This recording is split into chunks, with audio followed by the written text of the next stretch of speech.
नमस्ते, प्रणाम, जय श्री राम।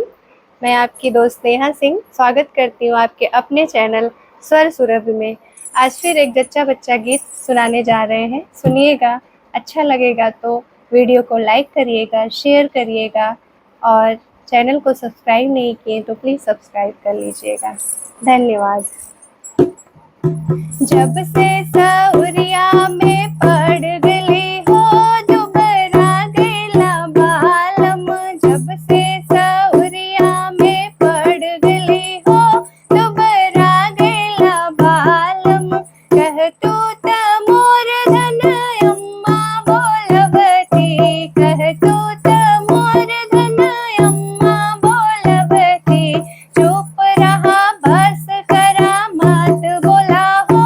दुबरा जैबा बालम, चुप रहा बस करा मत बोला हो दुबरा जैबा बालम, जब से सौरिया में पड़ गली हो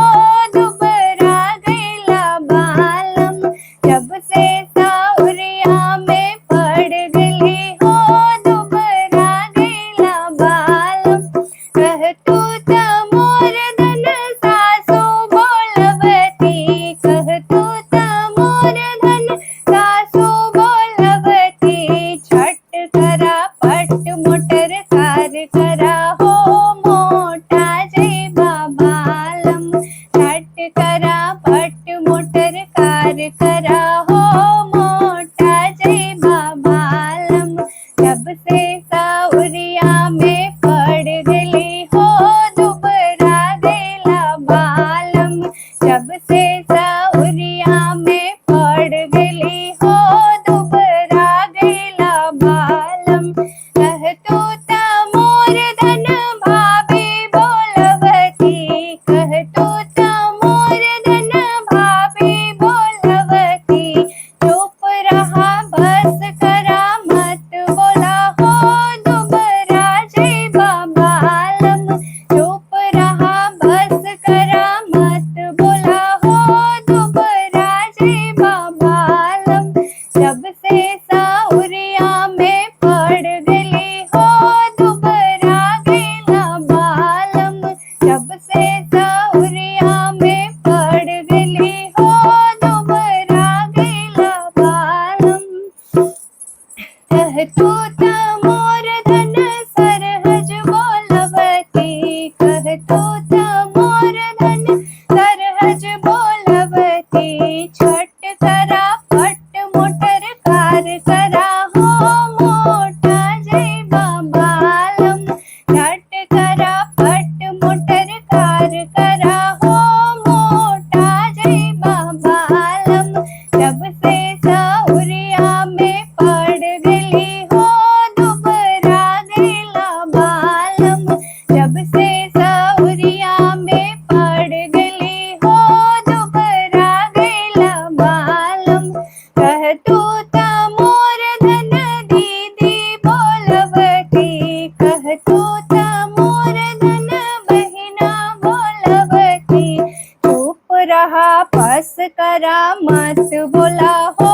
दुबरा जैबा बालम, चुप रहा बस करा मत बोला हो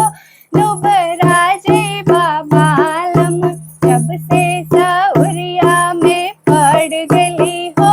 दुबरा गैला बालम, जब से सौरिया में पड़ गली हो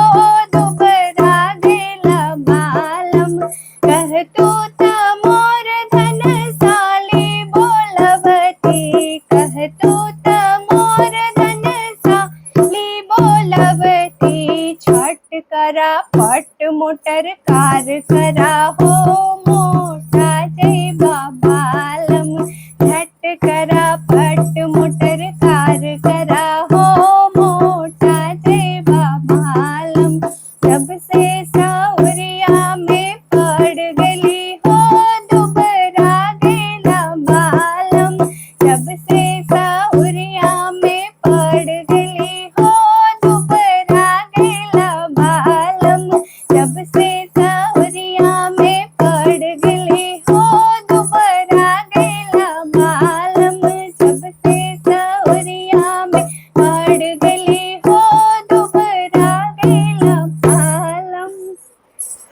धन्यवाद। जैस कैसा लगा कमेंट में करके ज़रूर बताइएगा। वीडियो पूरा देखने के लिए धन्यवाद।